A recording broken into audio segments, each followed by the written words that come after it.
Hi, everyone. Welcome to the Best Friends in Franchising podcast. I'm Kathryn Allen. And I'm Morgan Noller. We created this show to help you cut through the noise and understand what franchising is all about. If you're curious about franchising, exploring opportunities, or looking to diversify your portfolio, you're in the right place. We talk myths, money, mindset, and everything in between with honesty, humor, and the perspective of two best friends who've been there. Let's dive in. All right. Well, Morgan, can you believe we're starting a podcast? No, it's very exciting, and I want to give everyone a little bit of background to who we are. All right. We'll take it away. So, Catherine and I grew up in Orinda, which we used to call what, Catherine? Borinda. Borinda, because we thought it was the most boring town ever, and now we all live very close to there, and some of our friends live back in Orinda, and we love it. We basically lived on the same street, walked home from the bus every day, and met even earlier than elementary school. We met in preschool. We did. And remember when we actually had a few business ventures prior to becoming franchise owners? The first one, I believe, was the Holly. I do think the Holly preceded the scrunchie making. I think you might Um, be right. so we would make holly at holiday time, tie it with a red bow, and put it on a tray and walk it around the neighborhood and sell it for, I believe, 25 cents. I don't I know. know, it was pretty cheap. It was pretty cheap. And then came the scrunchie business, which we made hair scrunchies and sold them at the OMPA and down at the pool. We did. We went to the pool during the summer and we thought we were going to be a huge success selling all different types of scrunchies. We went to Joann's Fabrics, maybe? Joann's Fabrics. Yep. And I remember it was the red and white checkered with the sunflowers. You remember that? And then we had the blue and white checkered. Yes, I think we had a green. I think we had a green too. we did. We did. We had a few colors, but they worked out really Optionality for consumers, right? well. So I guess ownership for us, business ownership and working for ourselves has always been in the cards. It just took us a while to get there. Yeah, and so from there, I guess fast forward to college, we went to separate colleges. I went to Vanderbilt University in Nashville and got my Bachelor of Sciences degree. And I went to UC Boulder in Colorado and got my art history degree. And we visited each other. A I think lot. I visited you twice. You Yeah, came I think once? I did one for friend for you and two for me. Yeah. Yeah, yeah, yeah. College was fun. And then from there, there was a moment we were going to be roommates. Remember that? Wait, I almost moved to San Francisco and then I pivoted to Denver and went back to my Colorado roots. Yeah, but it's good you did because guess who did you meet there? I met my current husband there. He's a Colorado Yeah. native. And I met my husband, who would have thought, at a pool party in Orinda. Random. Even though we both lived in the city. And now I have two kids, 6 and 7, Jackson and Samantha. Right? I also And have two kids, yeah, 9 and 5, Camden and Charlotte. yeah, so we're moms of, I would call them still relatively small children, even though Still very Camden's super small. tall. Yeah. Camden's almost taller than me and you because we're the same size. It's a strange feeling when your children become almost the same height. It makes you realize how old you really are. Yeah, it's probably not going to take too long for them to surpass me given my size, which is basically your size. It's basically my size too. Um, okay, so where are we? We're at college, we graduate. I guess prior to meeting David, my husband, well, obviously I'm living in San Francisco. I work for a variety of public relations agencies. Um, and then there was the kind of downturn in 2008, 2009. And then I went over and moved into more in-house marketing and PR for a home care company, which I literally thought was care for the home, like window washing and mowing the lawn. And I did not no, know that. Yeah, that's what I thought. And it was not, it was senior care, which we will be talking about actually quite a lot because senior care is a um, exploding market. I mean, with the aging demographics, it's a great franchise to own a senior care franchise. So I work for a franchisor in corporate owned locations and franchises, and was there 13 years. And when I left, I was the director of marketing for B2B, so supporting the sales team, which drove about 80% of the revenue for the company, overseeing franchise marketing as well in Canada, Australia, and the US. So, yeah. And then what about you? Yeah, so I went from college, I went to LA and got a degree in interior design. And then, of course, ended up back in Denver, met my husband, and he decided he was going to be an Air Force pilot. So my life flipped a little bit from interior design to moving across the country to Charleston, South Carolina. And and in there, I just did interior design for a long time, but had to be the military spouse. So I have learned a lot about veterans, about military life. I've been a solo parent many times over. We've been through deployments.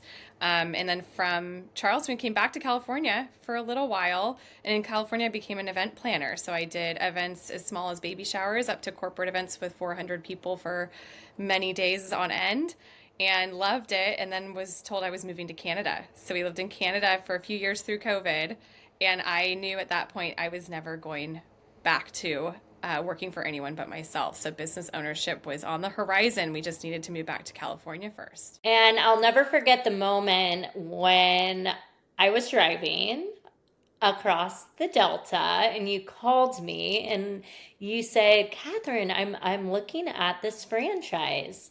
And it was a food services franchise, fast food services. I It don't know. was a food franchise. I was looking at some health food. I was looking at coffee shops, and I Yeah. was actively talking to a couple of them.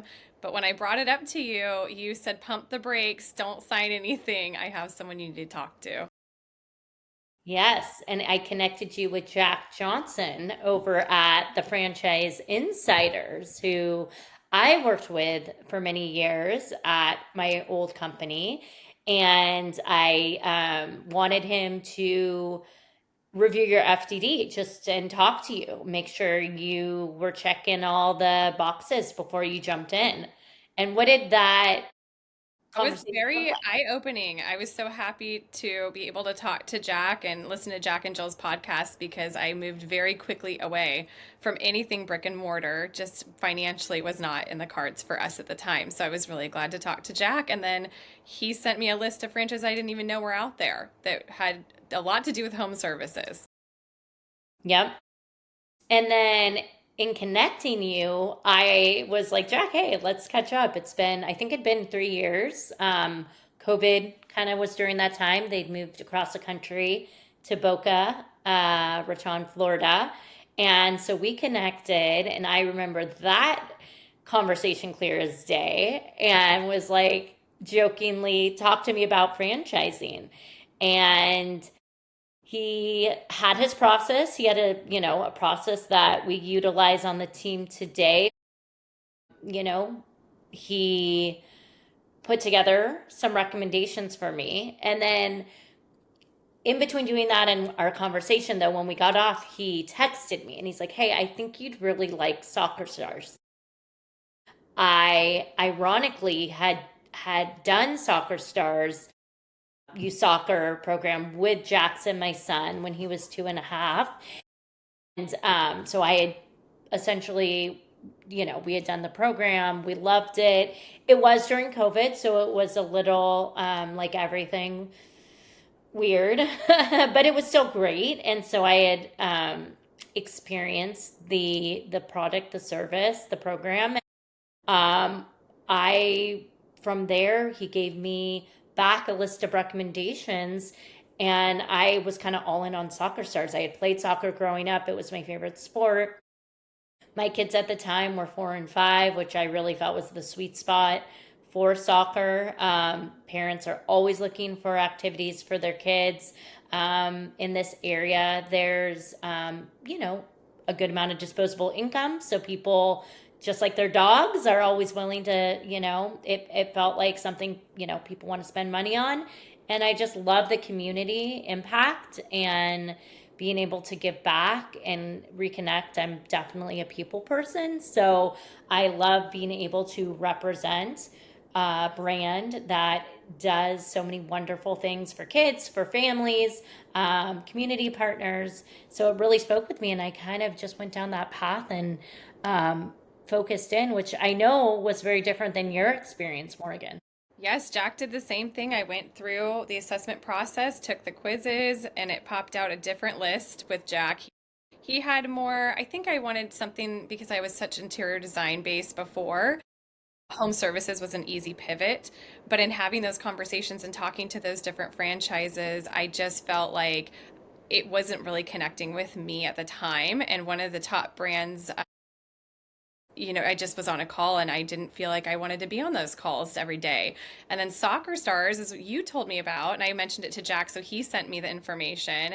My husband played Division One soccer in college at the Air Force Academy, and so soccer is pretty much all of our life, and it still is clearly. But my kids were playing soccer. I played soccer not to the level Kathryn did. I was very much a rec player, and then it fizzled So out. was I. But I So was but I did love the sport, and I loved that Steve was passionate about it. So, in talking to the Soccer Stars corporate team and different franchise owners, it's just one of those communities you want to be a part of, and you want to bring it to your town. And it was not around up here. We're north of Sacramento in California, so there is a competitor, but it was not Soccer Stars. So it's been really exciting to bring something new to the community, and I think that's something so brilliant about franchises in general. A lot of them are community impacting, and you don't realize how much that's going to be a part of your life. But franchise I. ownership, business ownership, you're a local business. So any franchise you buy, if you're local to that community, you're out there and, the mayor of the town shaking hands and meeting babies. Kissing babies or meeting babies or maybe both. Mostly. Absolutely. And I think that that is a huge reason for your success and for my success. Not every franchise business is like that, but those that are, having that community involvement and presence is really important, to driving that awareness. And so I think that's something people should think about when they're looking at franchises for themselves. Is that the person, is that a role that you want to, fulfill? Or if it's not, hiring someone who will be that person. Because for many businesses, that's just, I think, a crucial part of your success. Absolutely. And I think we honestly, I would have been so lost without the franchise insiders. So not only are Catherine and I Soccer Stars franchise owners, but we are both consultants now with the franchise insiders. And I feel like they've totally changed the game for us. They changed the game with what franchise I bought for sure. And now here we are full circle helping other people, franchise owners, helping future franchise owners find the best business for them. Absolutely. It's been really fun to have it come full circle and starting on the franchisor side, helping franchisees build their businesses, then becoming a franchise owner and doing it for myself, and then now taking it a step further in my little circle and being able to help others explore, their options and understand what franchising is, and if it's a good fit for them, because it's not a fit for everyone. And I think that is one of the things that you and I discussed with this franchise podcast, is really being honest and transparent and authentic. Like, we just want to be able to put information out there that hopefully helps someone understand the franchising world better. Whether you're just starting to explore what franchising is, maybe you're in the process of vetting franchises and going down that path, or maybe you already own a franchise or two and you're looking to diversify your portfolio, excuse me.